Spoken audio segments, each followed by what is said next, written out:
আজ কত তারিখ মনে আছে তো? মনে কেন রাখবো, আজকাল তো মোবাইল ঘড়ি সব সময় আমাদের তারিখ মনে করিয়ে দিচ্ছে। এই তো দেখো দেখো, আজ 7 ফেব্রুয়ারি, আর 7 দিন পরে মানে 14ই ফেব্রুয়ারি আমাদের বিবাহ বার্ষিকী। সে ঠিক আছে, কিন্তু বলো তো আজকের দিনটা কেন স্পেশাল, সেটা কি তোমার মনে আছে? আজকের দিনটা ও হ্যাঁ, অবশ্যই জানি। আজ আমাদের আইবুড়ো ভাত খাওয়া হয়েছিল। আমাদের অবিবাহিত জীবনকে চোখের জলে বিদায় জানানো হয়েছিল। একদমই না, তোমার মনেই নেই? বাবা মা ছাড়া এই দিনটাকে কে আর মনে রাখবে বলো? আচ্ছা, জন্মাষ্টমী কি জানো তো? জন্মাষ্টমী মানে ওই যেদিন তালের বড়া খায়।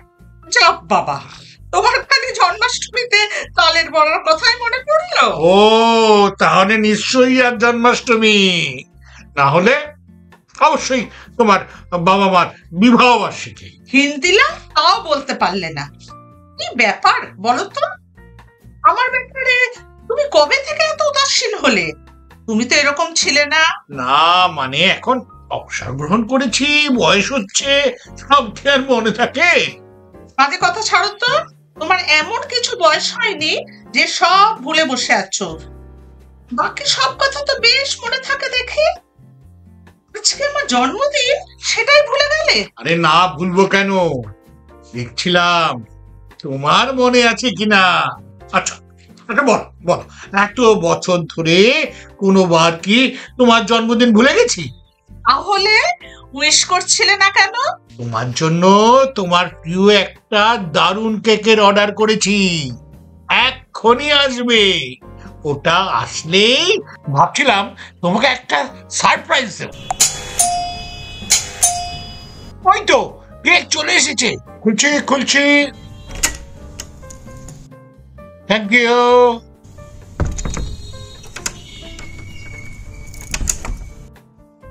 চলো এবার কেকটা কাটবে, চলো। ছুরি আনতে হবে না? আরে না, সব আছে, শুধু প্যাকেটটা খোলো, তারপর আমি মোবাইলটা রেডি করে ওকে বললে কেকটা কাটতে শুরু করবে। ওকে, এক্ষুনি সব রেডি করছি।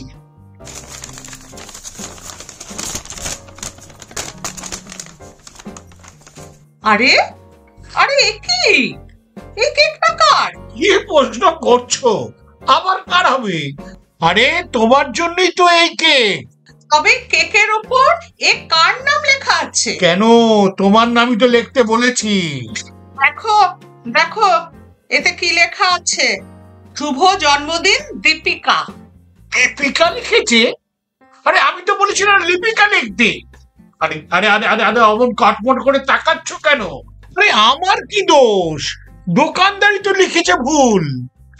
দাঁড়াও আমি এক্ষুনি ফোন করছি। না, ফোন করার আগে তুমি সত্যি বলো তো দীপিকাকে। এই রকম ভুল তো সাধারণত হয় না, অন্তত আমি কোনো দিন দেখিনি অন্য নামের কেক জন্মদিনে আনতে। আরে বাবা সত্যি বলছি, দীপিকা পাদুকোন ছাড়া আমি কোনো দীপিকাকে চিনি না। মিথ্যে বলতে তোমার লজ্জা করে না? এই বয়সে এসে দীপিকা নামে অন্য একটা মহিলার সাথে প্রেম করছো? মহা মুশকিলে বললাম, তোমার গা ছুঁয়ে বলছি, এটা দোকানদারের অনিচ্ছাকৃত বড় ভুল। দেখো, শুধু দোকানদারের নামে আর দোষ দিও না, তুমি নিজেই ভুল বলেছো, দোষ দিচ্ছ দোকানদারকে। না বিশ্বাস করো আমি ঠিক বলছি। দোকানদার হয়তো সিনেমা নিয়ে একটু বেশি সিরিয়াস, তোমার নাম শুনে হয়তো একটু রোমান্টিক হয়ে দীপিকা লিখে দিয়েছে।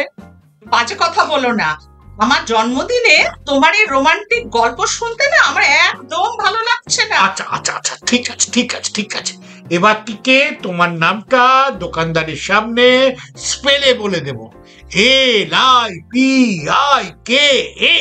একদমই না, এরপর থেকে না তুমি বরং নাম ছাড়াই কেক এনো, সেটা হবে কম ঝুঁকিপূর্ণ।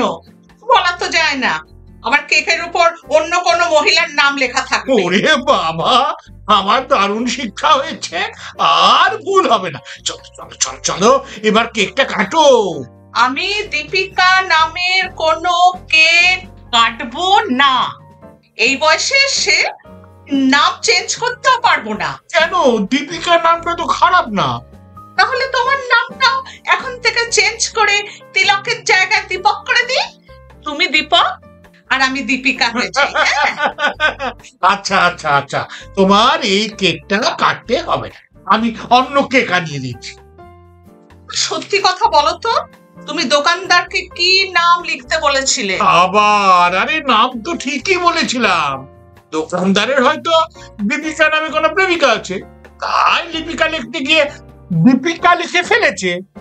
আমার মনে হয় তুমি ইচ্ছা করেই এটা করেছো। আমার সাথে একটু মজা করতে চাইছিলে, তাই না? তবে এটা কিন্তু কৌতুক হলো না, এটা আসলে না একটু ভাড়ামি হয়ে গেল। আরে তুমি তো সেই ভারেরই রানী। যাই হোক, তোমার জন্মদিনে একটু অন্যরকম মজা তো হলো।